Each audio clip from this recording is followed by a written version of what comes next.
Good morning dear student. આજે આપણે ધોરણ 8 વિષય સામાજિક વિજ્ઞાન, જેમાં પાઠ 2 પર્યાવરણીય પ્રદૂષણ તેના વિશે ચર્ચા કરીશું. વિદ્યાર્થી મિત્રો, આ પર્યાવરણીય પ્રદૂષણ કોને કહેવાય તેના વિશે આ પાઠમાં આપણે સમજ મેળવવાની છે. તો હું થોડું પહેલાં તમને સમજાવી દઉં કે જેવી રીતે કે અત્યારે હાલના સમયની વાત કરીએ કે વિજ્ઞાનની શોધો થવાથી વિકાસની સાથે માનવ જીવનમાં પણ પરિવર્તનો આવ્યા છે. કુદરતી સ્ત્રોતોના એટલે કે જે હવા, પાણી, ખોરાક જે કુદરત પાસેથી આપણને મળે છે તેનો આપણે શું કરીએ છીએ કે અમર્યાદિત ઉપયોગ થવાથી પાણી, હવા અને વનસ્પતિમાં અશુદ્ધિઓ પેદા થઈ છે અને જેના કારણે જમીન, ધ્વનિ, પાણી અને હવાના પ્રદૂષણને કારણે માનવ જીવન અને પર્યાવરણ પર અસર થઈ છે.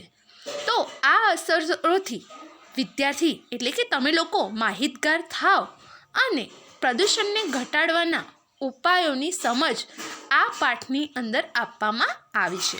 તો હવે દરેક વિદ્યાર્થી મિત્રો આ પાઠની અંદર ધ્યાન આપશે. વિદ્યાર્થી મિત્રો, પહેલાં તો હું તમને આ 2.1ની અંદર જે ચિત્ર દર્શાવવામાં આવ્યું છે કે પ્રદૂષણની સજીવ સૃષ્ટિ પર થતી અસરો હું તમને સમજાવી દઉં કે અહીંયા સરસ મજાનું ચિત્ર દર્શાવવામાં આવ્યું છે કે જેમાં વૃક્ષો તમે જોશો કે વૃક્ષોને કાપી દેવામાં આવ્યા છે. 2 ચકલી દર્શાવવામાં આવી છે કે જે રડી રહી છે અને એ એવું વિચારે છે કે હવે આપણું શું, એટલે કે હવે આપણે ક્યાં જઈશું. એમ કે એમનો મુખ્ય આધાર જે પક્ષીઓ છે એ તો ઝાડ ઉપર જ રહેવાના છે, માનવી એ ઝાડને કાપી કાઢે છે, તો હવે પક્ષી પોતે ક્યાં રહેશે એ વ્યથા અહીં દર્શાવવામાં આવી છે. હવે વિદ્યાર્થી મિત્રો, આ પાઠને આપણે સમજીશું. વિકાસ માનવીનો અધિકાર છે, એટલે જ્યાં અને જેમાં વિકાસ હોય કે દેખાય તેને વિકસાવવાનો પૂરો અધિકાર છે. ઔદ્યોગિક ક્રાંતિ પછી એટલે કે જેમ જેમ ઉદ્યોગો વિકસતા ગયા એમ વિજ્ઞાનની શોધો થવાથી યંત્ર વિજ્ઞાને વિકાસની મોટી તકો ખોલી આપી છે. આ વિકાસથી માનવ જીવનમાં આમૂલ પરિવર્તનો આવ્યા છે. સર્જનાત્મકતાને યંત્ર વિજ્ઞાને એવો વળાંક આપ્યો છે કે ઉત્પાદનનું સરળીકરણ થવા લાગ્યું છે. કે જે ઉદ્યોગોની વાત કરીએ કે જ્યાં વધારે માણસની જરૂર હતી ત્યાં ઓછા માણસની કહીએ કે ઓછા માણસ હાજર હોય તો પણ બહુ મોટા પાયે ઉત્પાદન થઈ શકે એવું ઉદ્યોગોમાં થવા લાગ્યું. વીજળી, રેલવે, ટેલિફોન, વાહનો, ઉદ્યોગો, ઇલેક્ટ્રોનિક માધ્યમો વિકાસ કથાના મહત્ત્વના પાત્રો છે. કુદરતી સ્ત્રોતોના અમર્યાદિત ઉપયોગથી એટલે કે જે આપણને કુદરત પાસેથી મળ્યું છે એને આપણે કુદરતી સ્ત્રોતો કહીએ છીએ. પાણી, હવા અને વનસ્પતિમાં અશુદ્ધિ પેદા થઈ છે, પ્રદૂષણ ફેલાયું છે. તેની માત્રા એટલી છે કે વિકાસને સ્પર્શવાની સાથે પર્યાવરણને પ્રદૂષિત કરી મૂકી એમ છે. આ બેઉને એમના સંદર્ભો સાથે જોવાનો, સમજવાનો પ્રયાસ કરવાનો છે.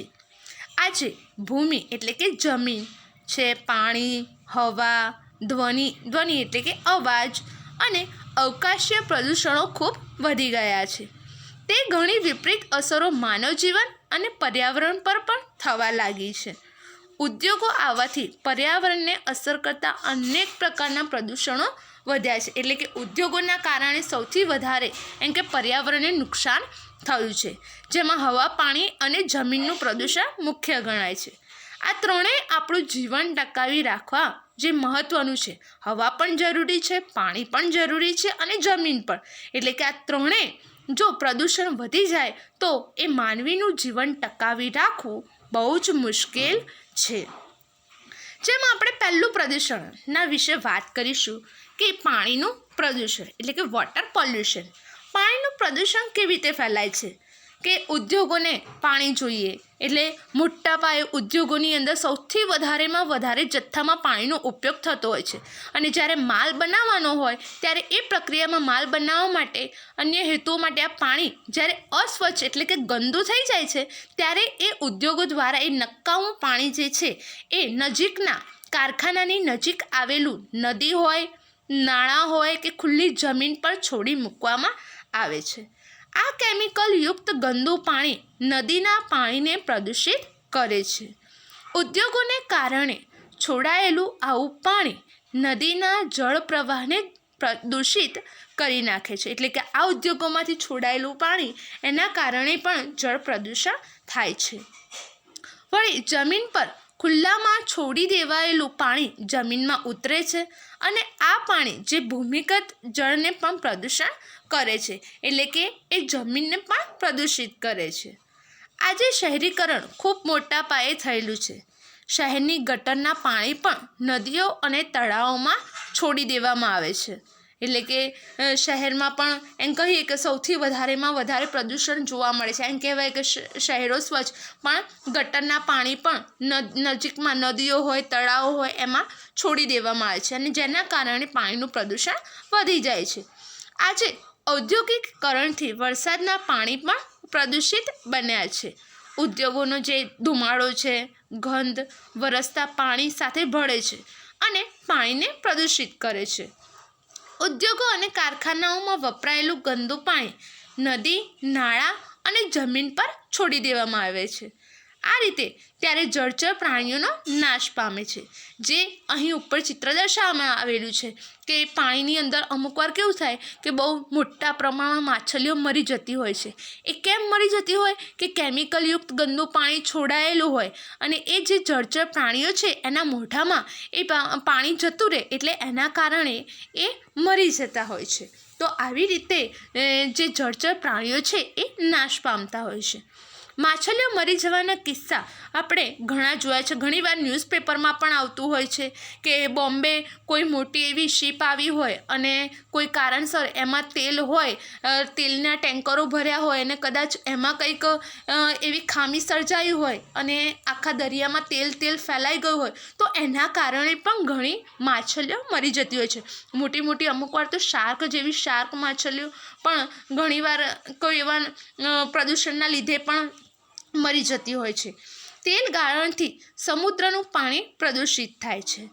જળ પ્રદૂષણથી એમ કે પાણીનું પ્રદૂષણ વધવાથી કોલેરા, કમળો અને ઝાડા ઉલટી જેવા રોગો ફેલાય છે. કદાચ એટલે આજે આપણે ત્યાં મુસાફરીમાં કે ઓફિસમાં કે શાળામાં જતા બાળકોએ પાણીની બોટલ રાખવી પડે છે. અમુક જગ્યાએ આપણે જોઈએ છે કે બહુ જ ગંદુ પાણી હોય છે. પાણી પીવું પણ ના ગમે, એનો ટેસ્ટ અલગ હોય. તો અમુક વાર કોઈ પણ જગ્યાએ આપણે ક્યાંય જતા હોય તો બીજી કોઈ જગ્યાનું પાણી ના ભાવે તો પોતે પોતાની સાથે એમ કે ચોખ્ખા પાણીની સાથે બોટલ પણ રાખતા હોય છે. આપણી ઘણી નદીઓ ગટર સમાન બની ગઈ છે. નદીઓના ગંદા પાણી ખેતીકામ માટે પણ વપરાય છે. અમુક વાર ખેડૂતો શું કરે કે એમને ચોખ્ખું પાણી ના મળે તો ગંદા પાણીનો પણ ઉપયોગ એ ખેતીમાં કરતા હોય છે. અને આના કારણે કેવું થાય કે જે શાકભાજી ઉત્પન્ન થયું હોય, જે પાક ઉત્પન્ન થયું હોય અને એનાથી પણ પ્રદૂષકોથી ભરપૂર હોય છે. જેના કારણે કદાચ એવું અનાજ કે શાકભાજી ખાવામાં આવે ને તો પણ આપણને નુકસાન થાય છે. એટલે ખેતીમાં પણ ચોખ્ખા પાણીનો જ ઉપયોગ કરવો જોઈએ. દરેક વર્ગની વ્યક્તિ કે રાજકારણી, ખેડૂત હોય એ ઉદ્યોગપતિ હોય કે શિક્ષિત વ્યક્તિ હોય, કારીગર કે કર્મચારી, પ્રજાના હિત વિરુદ્ધ ચેડા કરતાં જરા પણ અચકાતી નથી. ઉદ્યોગોના પાણીને શુદ્ધ કરી નદી નાળામાં છોડવા જોઈએ.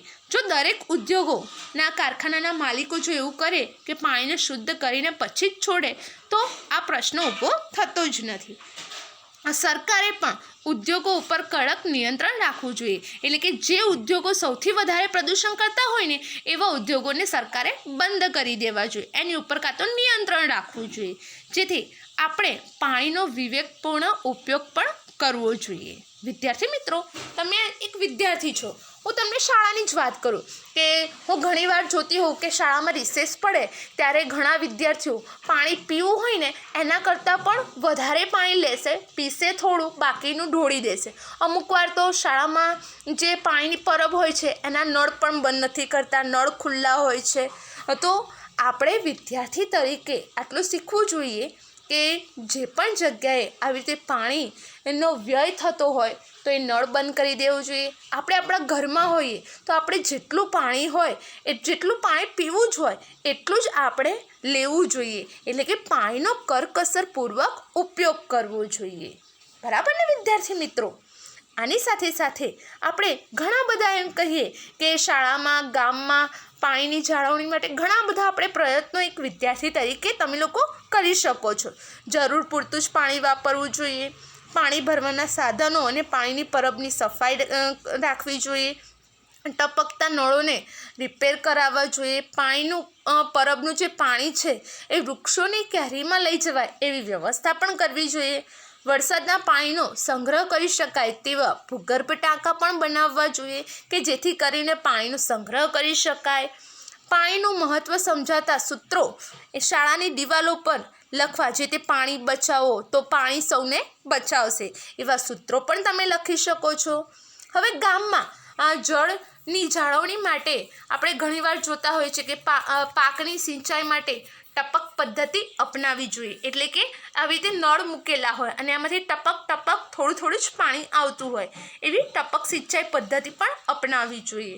પાણીના પ્રાપ્તિ સ્થાનોની આસપાસ સ્વચ્છતા રાખવી, કૂવા તળાવ સાફ રાખવા, કૂવા તળાવ નદી પાસે કોઈ ન જાય તે માટે ગામમાં જાહેરાત કરવી, ખેત તલાવડી ચેકડેમ બનાવી પાણીનો સંગ્રહ કરવો, ભૂગર્ભ ટાંકાઓ બનાવવા, નદીઓના ગંદા પાણીનો નિકાલ ન કરવો, ગટરોના પાણી નદી અને તળાવોમાં ન છોડવા, પાણી વપરાશના મીટરો ગોઠવવા. આપણે જોઈએ છે કે ઘણી જગ્યાએ હવે તો પાણીના મીટર પણ આવી ગયા છે કે તમે જેટલું પણ પાણી યુઝ કરો તો એ અંદર મીટરમાં દર્શાવતું હોય છે. તો આ એટલા માટે જરૂરી છે કે લોકો બેફામ, કારણ કે પાણી બહુ મફતમાં મળી રહ્યું છે એટલે લોકો એનો બેફામ ઉપયોગ કરી રહ્યા છે.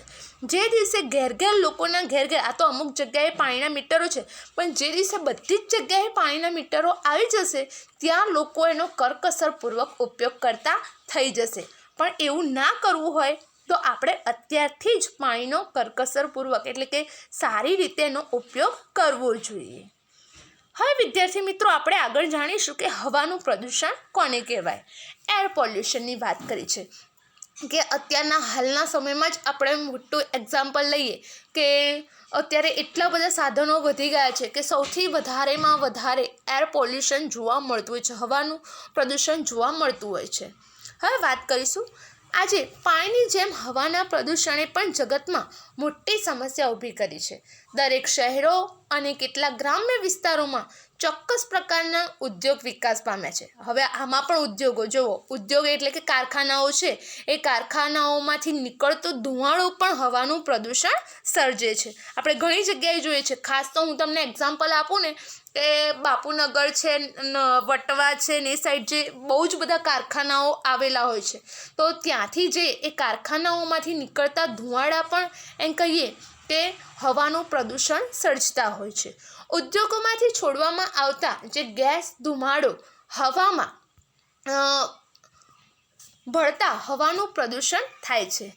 આજે ખનિજ તેલનો ઉપયોગ પણ ખૂબ જ વધી ગયો છે. એટલે કે ખનિજ તેલના ઉપયોગના લીધે પેટ્રોલ અને ડીઝલથી ચાલતા વાહનો હવામાં ધુમાડો અને વાયુ જેવા કે નાઇટ્રસ ઓક્સાઇડ, કાર્બન મોનોક્સાઇડ, બેન્ઝોપાયરીન અને કાર્બન ડાયોક્સાઇડ ભેળવે છે, જેથી હવામાં આવા વાયુઓનું પ્રમાણ ખૂબ વધી ગયું છે. એટલે કે એમ કહીએ કે અત્યારે જે બાજુમાં 2.3માં ચિત્ર દર્શાવવામાં આવ્યું છે એમાં પહેલું જોશો કે મોટા જે કહીએ કે ટોરેન્ટ પાવર છે કે એમાંથી નીકળતા ધુમાડો અથવા ઉદ્યોગો કારખાનાઓમાંથી નીકળતો ધુમાડો, જેટ પ્લેન હોય છે એમાંથી નીકળતો ધુમાડો, ટ્રકો હોય છે એમાંથી નીકળતો ધુમાડો, ગાડીઓમાંથી નીકળતો ધુમાડો, તો આ બધું ક્યાં જાય છે? હવામાં ભળે છે. અને આના કારણે આ બધા વાયુઓનું પ્રમાણ ખૂબ વધી જાય છે. આજે જંગલો પણ મોટા પ્રમાણમાં કાપવાથી હવાનું પ્રદૂષણ વધી રહ્યું છે. જો મોટો પ્રશ્ન તો એ જ છે કે માનવી પોતાની સુખ સુવિધાઓ માટે અત્યારે સૌથી વધારે જંગલો કાપી એટલે કે વૃક્ષોનો નાશ કરે છે અને એના કારણે પણ હવાનું પ્રદૂષણ વધી રહ્યું છે. વૃક્ષો અને વનસ્પતિ ઓછી થતાં હવામાં ધૂળના રજકણો ઉડીને ભળે છે. વૃક્ષો ઓછા થવાથી ઝેરી વાયુ CO2 એટલે કે કાર્બન ડાયોક્સાઇડનું પ્રમાણ વધવા લાગ્યું છે અને જેને કારણે ગ્લોબલ વોર્મિંગ જેવી મોટી સમસ્યા પણ ઊભી થઈ છે. એટલે કે આ જે ગ્લોબલ વોર્મિંગ છે એના કારણે પણ ઘણી અસર થાય છે. ગ્લોબલ વોર્મિંગ કોને કહેવાય? તો વૃક્ષો કાપવાથી અને વનસ્પતિ ઓછી થવાથી જે ઝેરી વાયુ છે, કાર્બન ડાયોક્સાઇડ વાયુ, જેનું પ્રમાણ વધી જાય છે, જેના લીધે ગ્લોબલ વોર્મિંગ જેવી મોટી સમસ્યા ઊભી થાય છે. અને વાતાવરણમાં કાર્બન ડાયોક્સાઇડ ઉમેરાવાથી પૃથ્વીનું જે સરેરાશ તાપમાન છે એ શું થાય છે? ધીમે ધીમે વધવા લાગે છે. એટલે કે વધારેમાં વધારે ગરમી લાગવા લાગે છે. હવાના પ્રદૂષણથી હવે અહીંયા વાત કરી છે કે હવાનું વધારે પડતું પ્રદૂષણ થાય તો કયા કયા રોગો થાય છે? કે ફેફસાની બીમારી, દમ, હાંફળ જેવા રોગો થાય છે. હવામાં ઉડતા ધૂળના રજકણોથી શરદી થવી, ઉધરસ, ખાંસી જેવા રોગો પણ થાય છે. વધુ પડતા પ્રદૂષણથી ગુંગળાઈને ઘણા પ્રાણીઓના પણ મૃત્યુ થાય છે. હવાના પ્રદૂષણથી ગરમી વધી રહી છે. કેટલીકવાર આવા વાયુઓ વરસાદ સાથે ભળતા એસિડનો વરસાદ પણ થાય છે. આવી સમસ્યાઓ પણ જોવા મળે છે. પર્યાવરણ જાગૃતિ વિદ્યાર્થી મિત્રો, કે અહીં વાત કરી મેં છેલ્લે કે એસિડનો વરસાદ પણ થાય છે, જે વનસ્પતિને અને પ્રાણીઓને પણ ખૂબ મોટું નુકસાન કરે છે. હવાનું પ્રદૂષણ અટકાવવા, હવે હવાનું પ્રદૂષણ અટકાવવા માટે શું કરવું જોઈએ? તો એ અટકાવવા માટે કેટલાક નિયમો બનાવી તેનો ચુસ્તપણે અમલ કરાવવો જોઈએ. કે એમ કંઈ કે યોગ્ય પ્રમાણમાં ધુમાડો કે ઝેરી ગેસ ફિલ્ટર થાય તેવા સાધનો વિકસાવવા જોઈએ. પર્યાવરણ જાગૃતિના અભિયાનો ચલાવવા જોઈએ. કસૂરવાર ઉદ્યોગોને સરકારે કડક થઈ બંધ કરાવવા સુધીનો દંડ કરવો જોઈએ. કે જો સૌથી વધારે એમ કહીએ ને કે પ્રદૂષણ ફેલાવતા હોય એવા ઉદ્યોગો એનો પણ બંધ કરી દેવા જોઈએ. પેટ્રોલ ડીઝલનો જરૂર પૂરતો જ ઉપયોગ કરવો જોઈએ. પ્રદૂષણ મુક્ત એવા સીએનજી અને પીએનજીનો ઉપયોગ કરવો જોઈએ. સીએનજી એટલે આપણે બધા જ જાણીએ છીએ કે ગેસ કીટથી ચાલતા સાધનો, કે એનાથી બહુ ઓછું પ્રદૂષણ ફેલાય છે.